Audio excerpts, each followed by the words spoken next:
ಮನ್ರೇಗಾ ಕಾಯ್ದೆಯನ್ನ ಕೇಂದ್ರ ಸರ್ಕಾರ ಬದಲಾಯಿಸಿದ್ದೇ ತಡ ಕೇಂದ್ರದ ವಿರುದ್ಧ ವಿಪಕ್ಷಗಳು ಮುಗಿಬಿದ್ದಿದ್ದಾವೆ. ಈ ಬಗ್ಗೆ ದೆಹಲಿ ಸೇರಿದಂತೆ ಹಲವೆಡೆ ಪ್ರತಿಭಟನೆ ಕೂಡ ಮಾಡಲಾಗಿದೆ. ಆದರೆ ಈಗ ರಾಜ್ಯ ಸರ್ಕಾರ ಈ ಕಾಯ್ದೆಯ ಬಗ್ಗೆ ಚರ್ಚೆಯನ್ನ ಮಾಡೋಕೆ ವಿಶೇಷ ಅಧಿವೇಶನವನ್ನ ಕರೆದಿದೆ. ಆದರೆ ಇದು ಕೇಸರಿ ಪಡೆಯನ್ನ ಕೆರಳಿಸಿದೆ.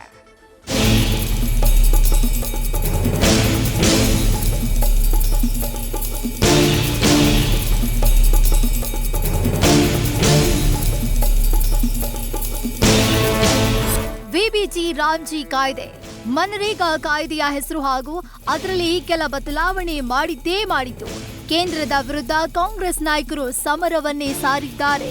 ಅದರಲ್ಲೂ ರಾಜ್ಯ ಸರ್ಕಾರ ಮಾತ್ರ ಪದೇ ಪದೇ ಈ ಬಗ್ಗೆ ವಾಗ್ದಾಳಿ ನಡೆಸುತ್ತಲೇ ಇದೆ. ಸಿಎಂ ಸಿದ್ದರಾಮಯ್ಯ, ಡಿಸಿಎಂ ಡಿಕೆಶಿ ಕೇಂದ್ರ ನಡೆಯನ್ನ ಪ್ರಶ್ನಿಸಿ ಹೋರಾಟ ಮಾಡಿದ್ದಾರೆ. ಈ ಬೆನ್ನಲ್ಲೇ ರಾಜ್ಯ ಸರ್ಕಾರ ಮತ್ತೊಂದು ಹೆಜ್ಜೆ ಇಟ್ಟಿದೆ. ಜನವರಿ 22ರಿಂದ ಜಂಟಿ ಅಧಿವೇಶನ ನಡೆಸಲು ತೀರ್ಮಾನ. ವಿಬಿಜಿ ರಾಮ್ಜಿ ಕಾಯ್ದೆಯ ಪರಿಣಾಮಗಳ ಬಗ್ಗೆ ಚರ್ಚಿಸಿ ನಿರ್ಣಯ. ರಾಜ್ಯ ಕಾಂಗ್ರೆಸ್ ಸರ್ಕಾರ ವಿಬಿಜಿ ರಾಮ್ಜಿ ಕಾಯ್ದೆ ಬಗ್ಗೆ ಕೇಂದ್ರದ ವಿರುದ್ಧ ಮತ್ತೊಂದು ಹೋರಾಟಕ್ಕೆ ಸಜ್ಜಾಗಿದೆ. ಈ ನಿಟ್ಟಿನಲ್ಲಿ ಕಾಯ್ದೆ ಹಾಗೂ ಇದರಿಂದ ಸಮಾಜದ ಮೇಲಾಗುವ ಪರಿಣಾಮಗಳ ಸಂಬಂಧ ಚರ್ಚಿಸಲು ವಿಧಾನಮಂಡಲ ವಿಶೇಷ ಅಧಿವೇಶನ ಕರೆಯಲಾಗಿದೆ. ಇಂದು ವಿಧಾನಸೌಧದಲ್ಲಿ ಸಿಎಂ ಸಿದ್ದರಾಮಯ್ಯ ನೇತೃತ್ವದಲ್ಲಿ ನಡೆದ ವಿಶೇಷ ಸಚಿವ ಸಂಪುಟ ಸಭೆಯಲ್ಲಿ ಜನವರಿ 22ರಿಂದ 31ರವರೆಗೆ ವಿಶೇಷ ಅಧಿವೇಶನ ನಡೆಸಲು ನಿರ್ಧರಿಸಲಾಗಿದೆ. ಇನ್ನು ಸಚಿವ ಸಂಪುಟ ಸಭೆ ಬಳಿಕ ಮಾತನಾಡಿದ ಕಾನೂನು ಮತ್ತು ಸಂಸದೀಯ ವ್ಯವಹಾರಗಳ ಸಚಿವ ಎಚ್.ಕೆ. ಪಾಟೀಲ್, ಜನವರಿ 22ರಂದು ಬೆಳಗ್ಗೆ 11 ಗಂಟೆಗೆ ಜಂಟಿ ಅಧಿವೇಶನ ಕರೆಯಲು ತೀರ್ಮಾನಿಸಲಾಗಿದೆ. ಉಭಯ ಸದನ ಉದ್ದೇಶಿಸಿ ರಾಜ್ಯಪಾಲರು ಭಾಷಣ ಮಾಡಲಿದ್ದಾರೆ ಅಂತ ಮಾಹಿತಿ ನೀಡಿದ್ರು.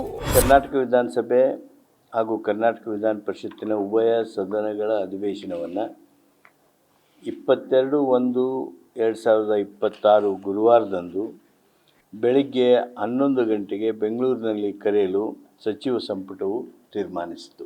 ನೂತನ ಕಾಯ್ದೆಯು ಸಮಾಜದ ಮೇಲೆ ಬೀರಿರುವ ಸಾಮಾಜಿಕ ಹಾಗೂ ಆರ್ಥಿಕ ಪರಿಣಾಮಗಳ ಬಗ್ಗೆ ಸಾರ್ವಜನಿಕರಿಗೆ ಅರಿವು ಹಾಗೂ ಜಾಗೃತಿ ಮೂಡಿಸಲು ವಿಧಾನಮಂಡಲದ ಜಂಟಿ ಅಧಿವೇಶನದಲ್ಲಿ ವಿಶೇಷ ಚರ್ಚೆ ನಡೆಸಿ ನೂತನ ಕಾಯ್ದೆಯ ಕುರಿತು ನಿರ್ಣಯ ಕೈಗೊಳ್ಳಲು ದೇಶದಿಂದ ಕರೆದ ಅಧಿವೇಶನ ಆರ್ ಅಶೋಕ್ ಸಿಡಿಮಿಡಿ. ಇನ್ನು ಸರ್ಕಾರ ಕರೆದಿರುವ ವಿಶೇಷ ಅಧಿವೇಶನದ ಬಗ್ಗೆ ವಿಪಕ್ಷ ನಾಯಕರು ಕೆಂಡಾಮಂಡಲರಾಗಿದ್ದಾರೆ. ಇದು ದುರುದ್ದೇಶದಿಂದ ಕರೆದಿರುವ ಅಧಿವೇಶನ, ಇದರಿಂದ ಯಾವುದೇ ಪ್ರಯೋಜನ ಇಲ್ಲ ಅಂತ ವಾಗ್ದಾಳಿ ನಡೆಸಿದ್ದಾರೆ. ಅದ್ರಲ್ಲಿ ಸಿದ್ದರಾಮ ಅಂತಾನೆ ಸೇರ್ಸ್ಕೊಂಡ್ಬಿಡ್ರಿ, ಯಾಕೆ ಬೇಡ ಅಂತ ಹೇಳಿದ್ರು. ಸಿದ್ದರಾಮ ಅಂತ ಹಾಕೊಳ್ರಿ, ಕೌಸಲ್ಯ ರಾಮನು ಬೇಡ, ನಾಥೂರ್ ರಾಮನು ಬೇಡ, ಸಿದ್ದರಾಮ ಅಂತ ಹಾಕೊಂಬಿಡಿ, ಮುಗ್ದೋಯ್ತಲ್ಲ. ಯಾರ್ಯಾರ ಮನಸ್ಸು ಹೆಂಗಾಯ್ತೋ ಹಂಗೆ. ಮಾವನ ಮರದಾಗ ಮಾವನ ಹಣ್ಣೆ ಬಿಡೋದು, ಬೇವಿನ ಮರದಾಗ ಬೇವಿನ ಹಣ್ಣೆ ಬಿಡೋದು, ಜಾಲಿ ಮರದಾಗ ಜಾಲಿ ಮುಳ್ಳೆ ಬಿರೋದು.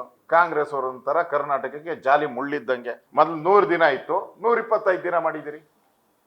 ಹೊಟ್ಟೆವರಿ 25 ದಿನ ಯಾಕೆ ಎಕ್ಸ್ಟ್ರಾ ಮಾಡಿದ್ರಿ ಅಂತ ಕೇಳಿಲ್ಲ ಒಬ್ಬ ಕಾಂಗ್ರೆಸ್ಸನು. ಮಾನ ಮರ್ಯಾದೆ ಇದ್ರೆ ಕೇಳಬೇಕಾಯ್ತು. ಯಾಕ್ರಿ ನಾವು 100 ದಿನ ಮಾಡಿದ್ರಿ, ನೀವು 125 ಹೆಂಗ್ ಮಾಡಿದ್ರಿ ಕೇಳಿದ್ರಾ? ಕೇಳಿಲ್ಲ. ಬಿರಿ ಗಾಂಧೀಜಿ ಹೆಸರು ಅಂತ ಹೇಳ್ತಾ ಇದ್ದೀರಾ, ಭಾರತದ ಹೆಸರು ಬಂದಿದೆ ಅಷ್ಟೇ. ಕಳೆದ ವಾರ ನಡೆದ ಸಚಿವ ಸಂಪುಟ ಸಭೆಯಲ್ಲಿ ವಿಬಿಜಿ ರಾಮ್ಜಿ ಕಾಯ್ದೆಯನ್ನ ವಿರೋಧಿಸಿ ನಿರ್ಣಯ ಕೈಗೊಳ್ಳಲಾಗಿತ್ತು. ಈಗ ಇದಕ್ಕಾಗಿಯೇ ವಿಶೇಷ ಅಧಿವೇಶನ ನಡೆಸಲು ಸಜ್ಜಾಗಿತ್ತು. ವಿಪಕ್ಷ ನಾಯಕರ ಕೆಂಗಣ್ಣಿಗೆ ಗುರಿಯಾಗಿದೆ.